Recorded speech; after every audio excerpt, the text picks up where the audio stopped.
Captain Ta stood on the hill overlooking the main settlement of New Gyeongju. The morning sun glinted off the white buildings below. This colony had been home for 200 years. Korean settlers had built it from nothing into a thriving world. Ta's comm device buzzed at his hip. He pulled it out and saw Lieutenant Yun's face on the screen. "Captain, strange objects in the sky. Our sensors can't identify them." Ta looked up. Black dots appeared in the blue morning sky.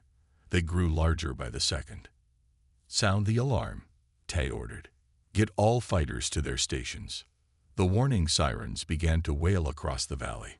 Ta watched as people below ran for shelter. The colony's defense forces rushed to their posts. The black dots became ships. They were not human ships. Their shapes were all wrong, like the shells of giant insects. "Alien vessels," Ta said into his comm. "All units prepare for possible attack." The first blast hit before he finished speaking. A beam of green light shot from the lead ship and struck the colony's power station. The explosion lit up the morning sky. "We're under attack," Ta shouted. He ran down the hill toward the command center. More green beams sliced through the air. Buildings exploded. People screamed. The colony's defense guns came to life. Blue energy bolts shot into the sky. 2 alien ships exploded, but there were too many. Dozens more appeared over the horizon. Tae reached the command center as the doors slid open. Lieutenant Yun stood at the main console, her face grim. "What are they?" she asked. "No idea," Tae replied. "Send a distress signal to Earth." "Already done. But it will take months for help to arrive." The building shook as something exploded nearby. Dust fell from the ceiling. On the main screen, Ta saw the aliens for the first time. They poured from their landed ships. Tall, thin creatures with hard outer shells like insects. They had 4 arms and moved with frightening speed. Their weapons cut through the colony's defenders with ease. "The Krivak have found us," said an old voice behind them. Tae turned to see Dr. Han, the colony's chief scientist. The old man looked pale. "You know what these things are?" Tai asked. "I've seen records from other frontier worlds," Han said. "The Krivak destroy everything in their path. They've wiped out 3 human colonies in the past decade." Another explosion rocked the building. The lights flickered. "Our defenses won't hold," Yun reported. "Eastern sector has fallen. Southern walls breached." Tai made the hardest decision of his life. "We need to evacuate. We can't win this fight today." "Abandon the colony?" Yun asked in shock. "Not abandon. Regroup," Ta said firmly. "Order all fighters to cover the civilian retreat to the mountain shelters. We'll save who we can." For the next 3 hours, they fought a losing battle. The defense guns fell silent one by one. The Krivak swarmed through the streets. Half the city burned. Tai led a final group of soldiers and civilians through a hidden tunnel. They emerged in the foothills as night fell. Behind them, their home of 2 centuries was now in alien hands. "What do we do now, Captain?" asked a young soldier, his face streaked with blood and dirt. Tai looked back at the burning settlement, then to the mountains ahead. "We survive. We fight. And someday we take back what's ours." Lieutenant Yun stepped up beside him. "How many got out?" "Maybe 5,000, Tai answered. "Out of 50,000. "Then we have 5,000 reasons to fight," she said. As they hiked into the mountains, Tai made a silent promise. The Krivak had won today. But this was just the first battle in a war he intended to win. 3 months had passed since the Krivak invasion. The mountain caves now housed what remained of New Gyeongju's people. Captain Ta stood at the mouth of the largest cave, watching the sun rise over their lost homeland. "Another supply raid today?" Lieutenant Yun asked, joining him. Ta nodded. "The Krivak warehouse near the old farmlands. Our food won't last another week." Life had become a daily fight for survival. They attacked Krivak supply lines, stole what they needed, and disappeared back into the mountains before the aliens could catch them. I'll gather the team, Yun said. She had become thinner, harder, like all of them. Her once neat uniform was now patched and dirty. Deep in the cave system, Dr. Han worked in his makeshift lab. The old scientist had saved what equipment he could during their escape. Now he hunched over a glowing screen, his eyes red from lack of sleep. Any progress? Tai asked, entering the small chamber. Han looked up. Yes and no. The Krivak have weaknesses, but we lack the weapons to exploit them. Tell me something useful, Han. The scientist pointed to his screen. I've been studying the native life forms, particularly the woolly behemoths in the northern valleys. The behemoths were massive creatures, like the ancient mammoths of Earth, but 3 times larger. They had roamed this world long before humans arrived. What about them? Tai asked. Their genetic structure is remarkable. They can withstand extreme temperatures. Their skin repels most toxins, and their strength. Han shook his head in wonder.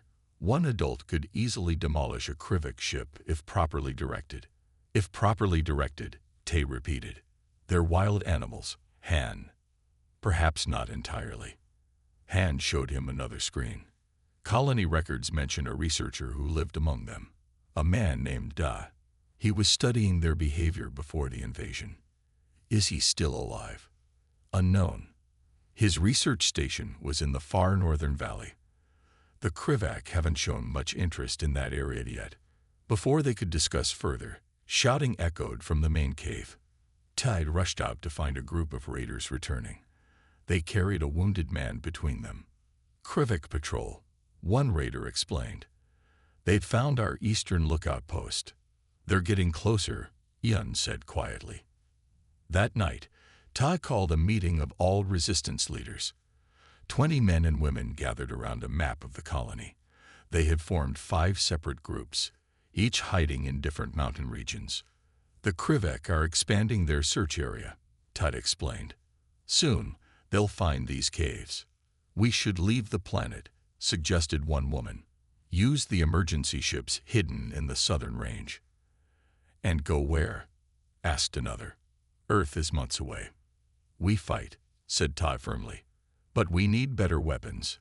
He explained Dr. Han's research on the behemoths. Most looked skeptical. You want to fight the Krivak with animals? Someone asked. I want to use every advantage we have, Tai replied. Lieutenant Yun will lead a mission to find this researcher Da. If he's alive, his knowledge of the behemoths could help us. Later, as people prepared for sleep, Yun approached Ta. You really think this will work? She asked. Tai looked at the tired faces around them. Children who hadn't played in months. Adults who fought each day just to survive. I don't know, he admitted. But right now, hope is as important as weapons. Find Da. Find out if these creatures can help us. Yun nodded. I'll leave at dawn. As she walked away, Ta looked again at Han's images of the woolly behemoths. Massive creatures with long tusks and thick fur. In ancient Earth wars, armies had used elephants to great effect. But these beasts were far larger, far stronger. If they could be controlled. For the first time since the invasion, Tai felt a small spark of hope. Dawn broke over the northern valley as Dai stepped from his small cabin. Frost covered the ground. His breath made white clouds in the cold air. He pulled his thick fur coat tighter and whistled, a long, low sound that echoed across the valley. The ground trembled in response. From the misty forest edge, massive shapes appeared. The woolly behemoths moved slowly toward him, their huge bodies swaying with each step. The largest one led the way. He stood twice as tall as the others, with tusks longer than a man's body. A long scar ran down his right side, the mark of an ancient battle. Good morning, Thunder, Daz said. The giant behemoth rumbled a greeting and lowered his massive head. Day reached up and scratched behind the creature's ear, a spot he knew Thunder loved. The behemoth made a sound like distant thunder, the reason for his name. For 5 years, Da had lived among these creatures. Once, he had been New Gyeongju's top animal expert. But after losing his family in an accident, he had left society to study the behemoths. In time, they had become his new family. Dai had not heard about the invasion. His cabin had no comm system. He chose to live simply, away from technology. His only link to the colony was monthly supply trips, but no one had come in the last 3 months. He assumed the harsh winter was to blame. Later that day, as Dai walked with the herd to a feeding ground, he noticed something unusual. Thunder raised his trunk and sniffed the air. The other behemoths grew restless. "What is it?" Dai asked. Then he heard it, a faint sound like someone moving through the forest. Thunder let out a warning call. The smaller behemoths gathered close to their leader. Dai grabbed his spear, a simple weapon he used for hunting. "Who's there? Show yourself." A woman emerged from the trees. She wore a tattered uniform. Dirt streaked her face. She held her hands up to show she meant no harm. "Are you Dai?" she asked. "Who wants to know?" "Lieutenant Yun of the New Gyeongju Defense Force." Dai lowered his spear. "Defense Force. What do you want with me?" "We need your help. The colony has been attacked." Thunder moved closer to Dai, sensing his concern. The behemoth's trunk reached out, touching Dai's shoulder. "Attacked? By whom?" "Aliens called the Krivak. They came 3 months ago. Thousands are dead. The rest of us are hiding in the mountains." Dai felt like the ground had dropped from under him. The whole colony, gone. Yun nodded. "Captain Tad leads what's left of our forces. We fight where we can, but we're losing." "What does this have to do with me?" Yun pointed at Thunder. "Dr. Han thinks these creatures might help us fight the Krivak." Dai laughed. It was a harsh sound with no joy in it. "These are peaceful animals. They're not weapons. They're the largest land creatures on this world. One adult male is stronger than 10 of our machines." Yun stepped closer. "If the Krivak aren't stopped, they'll spread across this planet. Eventually, they'll find this valley. Your behemoths." Thunder sensed Dai's unease. The massive creature moved between him and Yun, protective. "He trusts you," Yun said with wonder. "I've never seen anything like it." "It took years," Dai replied. "These aren't pets. They're intelligent beings with their own minds. Will you at least come and speak with Captain Ta? See what we're facing?" Dai hesitated. He had left society behind. Its problems were no longer his. But as he looked at Thunder and the herd, he knew Yun was right. If the aliens took over the planet, nowhere would be safe, not even this remote valley. "I will come and listen," he said finally, "but I promise nothing more." "That's all we ask," Yun replied. As they prepared to leave, Dai placed his hand on Thunder's trunk. "I'll return soon, old friend." The behemoth watched as Dai walked away with the strange woman. For the first time in years, Dai was heading back to the world of humans. The journey to the resistance base took 2 days. As they climbed higher into the mountains, Yun told Dai what had happened since the invasion. The stories of Krivak cruelty made his stomach turn. "How many survivors?" he asked. "Maybe 5,000, Yun replied. "We're scattered in different hiding places." When they reached the main cave, people stared at Dai. His wild appearance, long hair, thick beard, clothes made from animal hides, made him look more beast than man. Captain Ta met them at the entrance. His face looked tired, but his eyes were sharp and alert. "So you're the behemoth expert," he said. "I was," Dai replied. "Now I just live with them." Tad led them deeper into the cave system. Children huddled around small fires. The wounded lay on makeshift beds. Dai saw the cost of war in every face he passed. They entered a small chamber where Dr. Han worked, surrounded by screens and equipment. "Dai," the old scientist rushed forward. "I never thought we'd see you again." "I never planned to come back," Dai said. "Now tell me why I'm here." Han explained his idea. The behemoths could be powerful weapons against the Krivak.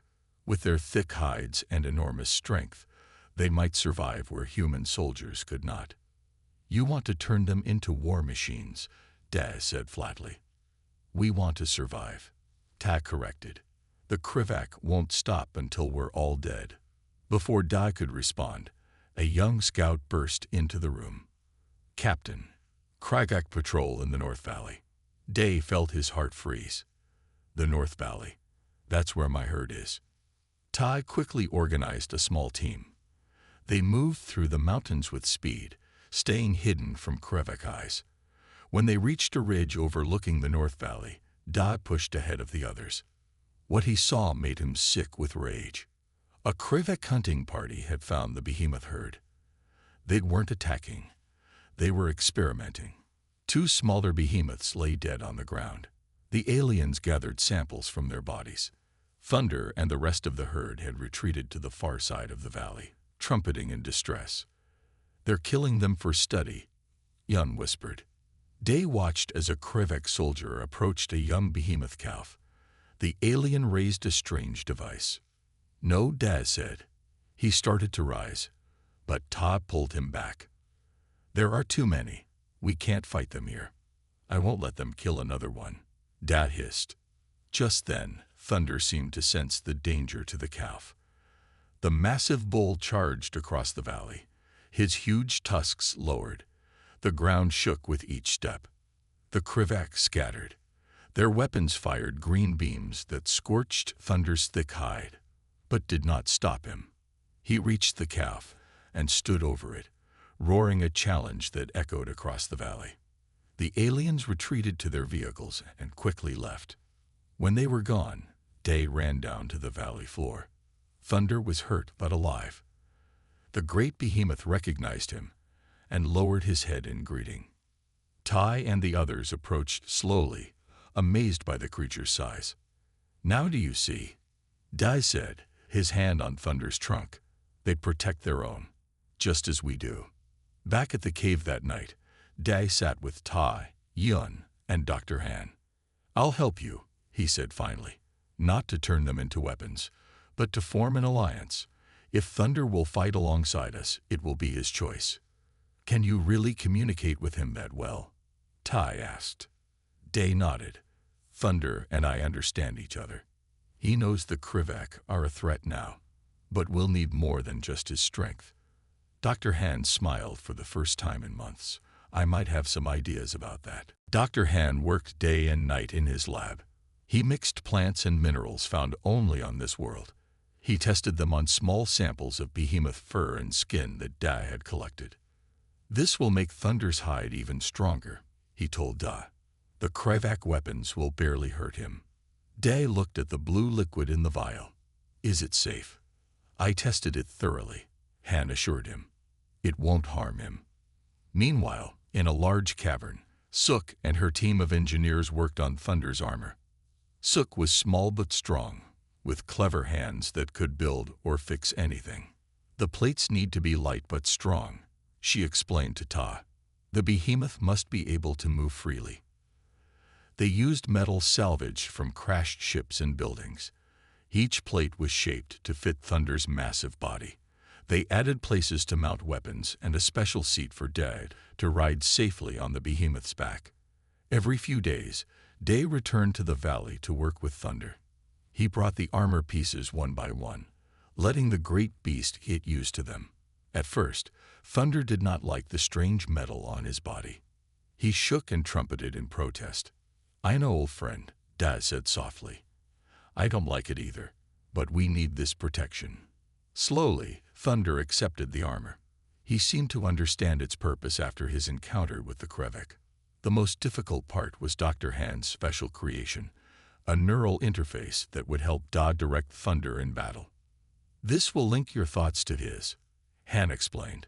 Not completely, but enough to guide him with more precision. Will it hurt him? Dai asked. No, it simply enhances the connection you already have. The device was small, a thin band that fit around Day's head, and a larger one for Thunder. When they tested it for the first time, Dai felt a rush of sensation. He could feel Thunder's emotions, his strength, his loyalty, his willingness to protect. It works, Dai whispered. I can feel what he feels. Back at the resistance base, Captain Tai prepared the fighters for battle. Their weapons were few, their ammunition limited, but their determination was strong. The Krivek think we are beaten, he told them. They grow careless. Their patrols are predictable now. Lieutenant Yun pointed to a map. They've built their main base here, in what was once our government center. Most of their forces stay there. Smaller groups patrol the outlying areas. When do we attack? Someone asked. Not yet, Tai replied. Thunder's armor is not complete. Dr. Han's enhancements need more time. But time was running short. Scout reports showed the Krivak were searching the mountains more thoroughly. They were getting closer to finding the hidden resistance base. One evening, as Dai worked with Thunder in a secluded valley near the base, he heard the sound of ships overhead. He quickly led Thunder into a cave and watched as 3 Krivak vessels flew past, just a few hundred meters away. They're searching this area now, he told Tai when he returned. Soon they'll find us. Tai called an urgent meeting. We need 2 more weeks to be fully ready, he said, but we may not have that long. What if we distract them? Yun suggested. Draw their attention away from these mountains. How? Asked Suk. We attack one of their supply depots in the south, Yun said. Make them think our main force is there. Ta nodded slowly. It could work, but it's risky. Whoever goes may not come back. I'll lead the mission, Yun volunteered. That night, Yun prepared to leave with a small team of fighters. Before she went, she visited Dad where he sat with Thunder under the stars. Keep working, she told him. We'll buy you the time you need. As she walked away, Dai felt a strange mix of fear and hope. The final battle was coming soon. Everything would depend on whether a man and a behemoth could change the fate of a world. Lieutenant Yun's distraction worked for a time. Her team attacked a Krivak supply depot in the southern region. They destroyed 3 alien ships and escaped into the dense forest. The Krivak sent many forces to hunt them. But after 10 days, Yun had not returned. We must assume they were captured or killed, Captain Ta told the resistance leaders. His voice was steady, but his eyes showed his grief. They had gained precious time, though. Suk's team had finished Thunder's armor. Dr. Han's enhancements had been applied to the behemoth's hide, making it tougher than ever. Dai and Thunder trained daily with the neural interface, growing more connected each time. We're as ready as we'll ever be, Dad told Ta. Then the scouts brought terrible news. A massive Krivak force was heading toward their main mountain base. Somehow, the aliens had discovered their location. How many? Tai asked. At least 500 soldiers. 20 ships, the scout reported. They'll be here by morning. Panic spread through the caves. There were only 200 fighters left in the main base. Many were injured or sick. They had women, children, and elderly to protect. We must evacuate, someone said. To where? Tai asked. This is our last stronghold. If we run now, we'll be hunted down one by one. Then we fight, said Suk. We use the mountain passes. Make them come to us in small groups. Ta nodded. We have no choice. Prepare all fighters. Set traps in the lower passes. Move the children deeper into the cave system. As people rushed to prepare, Dai slipped away to a quiet corner. He activated his comm device, a special one Suk had built for him. Thunder, can you hear me? He asked. Through the neural interface, he felt the behemoth's response. Thunder was in a hidden valley 2 kilometers away. The armor made him too visible to keep at the main base. Stay where you are, Dai told him. I'll come to you when it's time. That night, no one slept. They prepared weapons, said goodbyes, wrote last messages for loved ones. Dr. Han packed his most important research in case they needed to flee. At dawn, the sentries gave the alarm. Krivak ships appeared in the sky, their dark shapes blocking the rising sun. They landed in the valley below the mountain, and alien soldiers poured out. They found our main entrance, a scout reported. Ta positioned his fighters in the narrow cave entrance and along the ridges above. When the first wave of Krivak attacked, they were met with a hail of gunfire. The narrow path forced the aliens to come in small groups. For 2 hours, they held the entrance. Bodies of Krivak soldiers piled up on the path, but more kept coming. Then the Krivak brought up heavy weapons. Green energy beams blasted the cave entrance, causing rocks to fall. 3 defenders died in the collapse.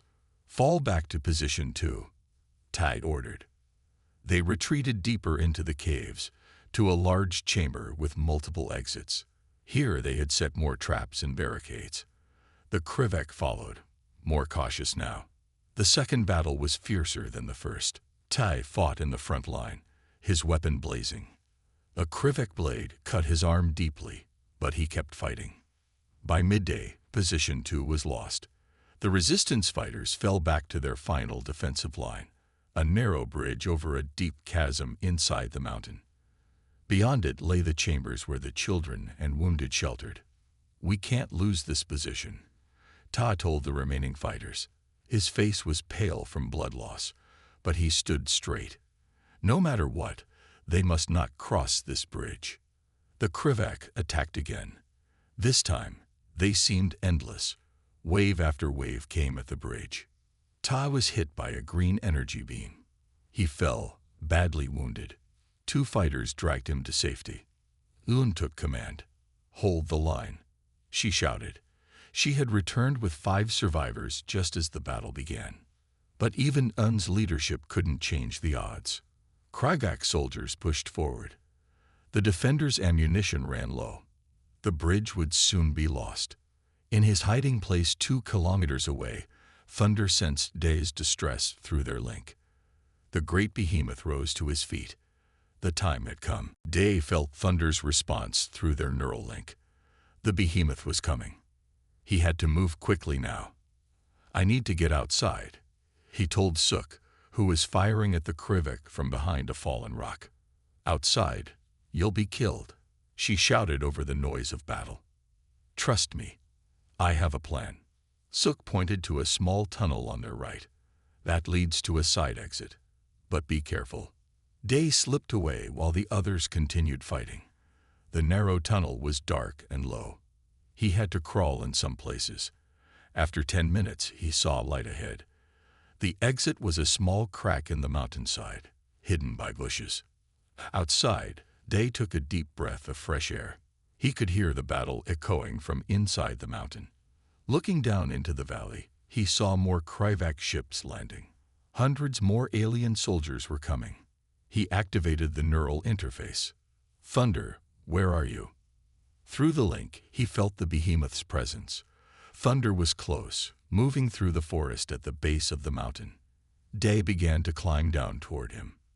Inside the mountain, the battle at the bridge was nearly lost. Yun and 20 fighters were all that stood between the Krivak and the children. Their weapons were almost empty. 3 fighters had fallen in the last attack. "One more push and we've lost," Yun told a wounded fighter beside her. The Krivak gathered for another assault. Their insect-like faces showed no emotion, but their movements were confident. Victory was near. Just then, the entire mountain seemed to shake. A deep rumbling sound echoed through the caves. Even the Krivak paused, confused. "What was that?" someone asked. The rumbling came again, stronger this time. Small rocks fell from the ceiling. One of the Krivak officers gave an order. Half their force turned and headed back toward the cave entrance. Something was happening outside. Day reached the forest edge just as thunder burst through the trees. The sight took his breath away. The great behemoth was magnificent in his battle armor. Metal plates covered his vital areas. His long tusks had been fitted with sharp metal tips. His small eyes burned with determination. "You came," Daz said, placing his hand on Thunder's trunk. The behemoth lowered himself, allowing Dai to climb onto the special seat on his back. Once Dai was secure, Thunder rose and turned toward the mountain. "Let's save our friends," Dai said. At the main cave entrance, the Krivek soldiers were surprised to see a lone human riding a massive armored creature charging toward them. A few fired their weapons, but the green beams seemed to bounce off Thunder's enhanced hide. With a roar that shook the valley, Thunder crashed into the alien ranks. His huge tusks swept left and right, sending Krivek soldiers flying through the air. His massive feet crushed those who fell. Dai held tight to the handles on his seat, using the neural interface to guide Thunder's movements. "The entrance. Clear the entrance," he shouted. Thunder understood. He pushed forward, smashing aside the alien barricades. Krivek soldiers scattered before him, their weapons useless against his armored bulk. Inside the mountain, the fighters at the bridge heard the commotion. The Krivek attacking them seemed confused, receiving urgent communications from outside. "Something's happening," Yun said. She ordered her fighters to hold position, waiting to see what would develop. Then they heard it, a sound no human or Krivek had heard before. The battle cry of an armored behemoth echoing through the mountain caves. It was followed by sounds of destruction and alien screams. The Krivek at the bridge turned to face this new threat coming from behind. They fired wildly into the darkness of the tunnel they had emerged from. From that darkness came Thunder, his massive form filling the tunnel. The sight froze both humans and aliens in shock. On his back, Da controlled the behemoth with the neural interface, directing his charge. Thunder's tusks smashed into the Krivek ranks. Aliens were thrown into the chasm or crushed against the walls. Those who tried to flee were trampled under his enormous feet. "It's Da," Yun shouted, "and he's riding a war behemoth." Hope flashed across the tired faces of the defenders. They raised their weapons and charged forward with renewed strength. The Krivek, caught between Thunder's charge and the defenders' attack, began to break. For the first time since the invasion, the aliens were retreating in disorder. "Push them back," Yun shouted. Her fighters surged forward across the bridge, following Thunder's path of destruction. The Krivek tried to regroup. Her officers clicked commands in their strange language. Some aliens formed a defensive line, while others fired at Thunder from safer positions. Day felt a burning pain as a green beam grazed his shoulder. Through the neural link, he sensed Thunder's concern. "I'm fine," he told the behemoth. "Keep going." Thunder swung his massive head, tusks smashing 3 Krivek soldiers against the cave wall. The metal tips that Sook had added to his tusks tore through the alien's armor like paper. Yun fought her way to Daz's side. "We need to clear the main entrance," she said. "There are more coming from outside." Day nodded. He guided Thunder toward the main tunnel. The behemoth had to lower his head to fit through some narrow passages, but he moved with surprising speed for his size. As they approached the main entrance, they faced the heaviest resistance. A group of Krivek had set up a heavy weapon, a large cannon that fired pulses of green energy. "Look out," Yun warned. The cannon fired. Thunder roared in pain as the blast hit his shoulder, burning through a gap in his armor. Dai felt the pain through their link. "We can't charge that directly," Daz said. Yun pointed to a side passage. "Go around. We'll distract them." She led her fighters in a frontal attack, drawing the cannon's fire. While the Krivek were busy with them, Da guided Thunder through the side passage. They came out behind the alien position. Thunder's charge took the Krivek by surprise. His tusks flipped the heavy cannon over, crushing the operators beneath it. The remaining aliens scattered. With the way clear, Dai urged Thunder toward the cave entrance. They burst out into daylight to find chaos in the valley below. Word of the strange beast had spread among the Krivek forces. Some were retreating to their ships. Others moved forward, determined to defeat this new threat. "We need to keep them confused," Dai told Thunder through their link. "Let them see what we can do." Thunder trumpeted a challenge that echoed across the valley. Then he charged down the mountain path toward the nearest Krivek ship. His massive weight and momentum were unstoppable. He crashed into the ship's side, his tusks punching through the metal hull. The ship tilted, then fell onto its side. The sight of a behemoth destroying a Krivek ship sent ripples of fear through the alien ranks. Their usual discipline began to break. Inside the mountain, Eon led the resistance fighters out of the cave. They took positions along the ridges, firing down at the confused aliens below. "It's working," Suk shouted. "They're falling back." But the Krivik commanders were not ready to give up. They ordered their troops to focus fire on Thunder. Dozens of green beams struck the behemoth's armor. While most bounced off, some found gaps in the plating.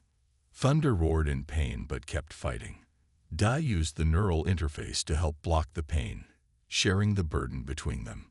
Just when it seemed they might be overwhelmed, a new sound filled the valley. Deep, rumbling calls came from the forest edge. Dad looked up in amazement. "It can't be," he whispered. But it was. Emerging from the trees came more behemoths, the rest of Thunder's herd. They had followed their leader to battle. While not armored like Thunder, their massive size alone made them formidable. The females with their young stayed at the forest edge, but 5 adult males moved forward. They seemed to understand that the small insect-like creatures were enemies. With thundering steps, they charged into the Krivik forces. The aliens had never faced anything like this. Their weapons were designed to fight humans and their technology, not massive creatures with hides thicker than their ship armor. The herd came, Dai told Eon, who had joined him on the ridge. Thunder called them somehow. "They're magnificent," she said, watching as a behemoth flipped a Krivak transport with its tusks. With Thunder leading the armored charge and his herd attacking from the flanks, the Krivak lines completely broke. Alien soldiers ran for their ships. Some made it. Others were crushed beneath massive feet. For the first time since the invasion began, the humans of New Gyeongju had won a major battle. As the remaining Krivik ships lifted off, cheers erupted from the resistance fighters. Dad patted Thunder's head, feeling the behemoth's exhaustion through their link. "You did it, old friend. You turned the tide." But both knew the war was not over yet. 3 days after the great battle, Captain Tai sat outside the cave entrance. His wounds were healing, but he still needed a cane to walk. He watched as Dai worked with Thunder in the valley below. The behemoth's armor had been removed for repairs, and Dr. Han was treating the burns on his thick hide. "I never thought I'd see such a thing," Ta said as Un joined him. "None of us did," she replied. The Krivik certainly didn't. Reports from scouts showed the alien forces in disarray. After their defeat, the Krivak had pulled back to their main base in the old city center. They seemed unsure how to fight against the behemoths. "How many ships did they lose?"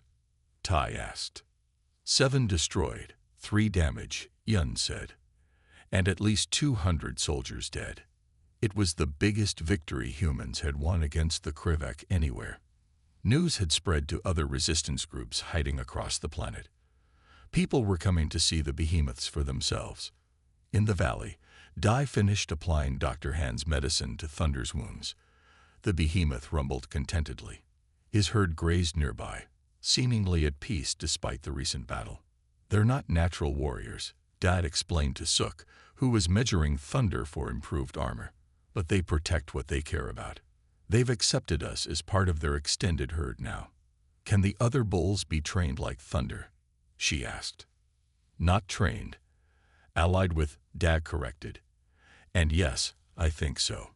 It will take time to develop the neural interfaces for each one." Dr. Han was already working on it. He believed they could create a fighting force of at least 10 armored behemoths. That evening, a feast was held to celebrate their victory.